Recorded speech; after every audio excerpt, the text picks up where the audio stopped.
មានអីផ្ញើពូសូមចែកប៉ុនស្មាគ្នាសុខសប្បាយសុខភាពល្អជំរាបសួរបងប្អូនដូចបងប្អូនបានឃើញហើយនាងខ្ញុំបានចូលរួមចំណែក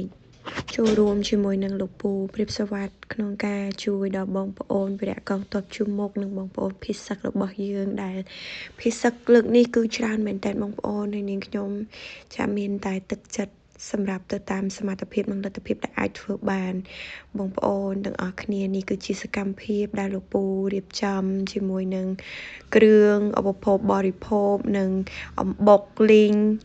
សម្រាប់បងប្អូនវិរៈកងទ័ពហើយនាងខ្ញុំគឺបានចូលរួមចំណែកក៏ដូចជាជួយជាកម្លាំងហើយក៏សូមបួងសួងដល់វត្ថុស័ក្តិសិទ្ធិទាំងអស់តាមថែរក្សាបងប្អូនវិរៈកងទ័ពយើងក៏ដូចជាបងប្អូនភេសករបស់យើងឲ្យគាត់ទទួលបានតែជោគជ័យសុខសុវត្ថិភាពហើយសង្ឃឹមថាគ្រប់យ៉ាងនឹងវិលត្រឡប់មកវិញឆាប់ៗអរគុណបងប្អូនទាំងអស់គ្នា